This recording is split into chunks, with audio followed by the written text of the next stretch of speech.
Ancient curses, malevolent witches, and the fires of hell, these towns were abandoned for a reason. Let's get into it. Bhangarh Fort, located in Rajasthan, India, is probably one of the most, if not the most, cursed places in India. Built in the 17th century by Emperor Madho Singh, the village was completely abandoned by 1783 after a series of seriously unfortunate events, including earthquakes and famines, that supposedly have continued to this day, affecting anyone brave or stupid enough to enter the fort after dark. At its peak, the small town was home to a little over 10,000 people. Today, people are prohibited from living in the village, and while you can take a tour of the area during the day, it is strictly off limits after dark. And that is because of the dangers that await anyone who dares to stray away from the right side of the law and explore the forts in the dead of night. Many who have entered the fort after sunset have reported hearing disturbing whispers and even seeing dark spirits. Others have turned up dead, and some never turned up at all. It is believed that the reason behind all of the misfortune of the village is a curse put on the lands by a meditating hermit who made a deal with the king who built the village so many years ago. The way the story goes is that the king made a promise to the hermit that he would not build the fort so big that it would block the sun from shining on the plains where the hermit practiced his meditations. And the hermit informed the king that while that was all good and well, if he went back on his word, the village would suffer greatly. The king broke his promise, and the hermit kept his word. And just shortly after the construction of the fort,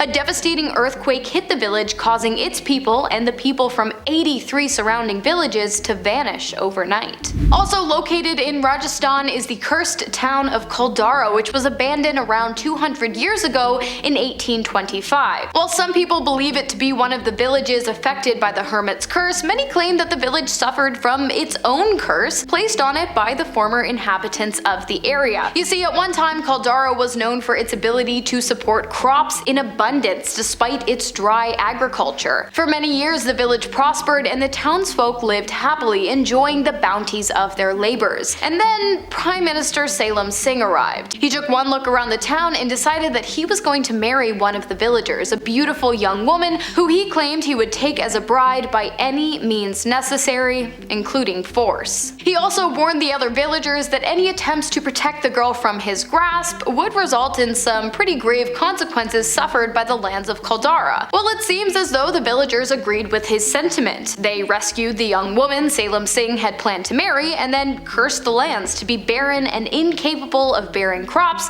to ensure that Salem Singh would never be able to reap the ill-earned rewards of what the villagers had sown. The entire population of Kuldhara then moved on from the area and settled elsewhere, picking up pretty much right where they left off before the debaucherous prime minister came to town. Today, the village of Kuldhara remains as barren and empty as the day they left, with crops refusing to grow in the harsh climate of the desert. Cinco Saltos, in English the Five Waterfalls, is a small, mostly abandoned town located in a rural region of Argentina. It receives very little sunlight. It's dark and gloomy and supposedly cursed, which is why it's often referred to as the town of witches, which also makes sense seeing as the majority of people said to inhabit the town today are believed to be necromancers and witches who practice a particularly dark form of black magic. One of the most infamous stories about the town goes as follows. While renovating the local cemetery, a group of construction workers stumbled across the body of a young woman. Although she had been dead for over 70 years, her corpse had barely started to decompose, but that wasn't the only thing weird about the body. Upon closer inspection, the workers noticed that the young woman was also chained to her coffin, which is what led them to the conclusion that her body had been used in some kind of occult ritual by one of the town's many covens. After the discovery of the body, many people reported seeing the woman's ghost hanging out near the cemetery. Many other stories about the town involve a bridge that spans across the lake in the center of the town. According to legend, witches used to perform sacrifices on the lake beneath the bridge, and because of this, the screams of their victims are said to be heard by anyone who dares to cross the bridge at night. And anyone who tries to locate the source of these screams screams,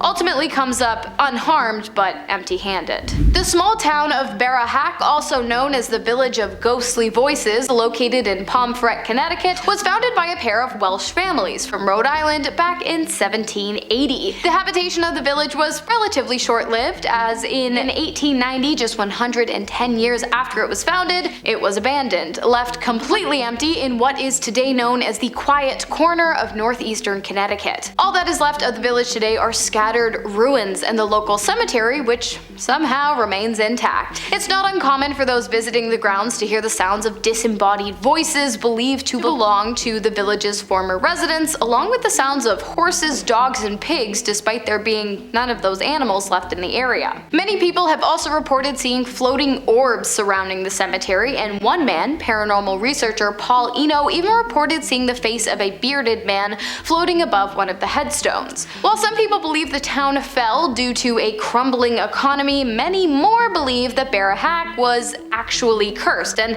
that's why its residents left so many years ago. Today, Bara-Hack is located on private property, and it is strictly off limits to the public, which is made pretty obvious with all of the no trespassing signs posted around the property. It seems as though the owner is either protecting the public from some kind of curse, or on the flip side, keeping the secrets of the town for themselves, for some unknown reason. Either way, no snooping allowed.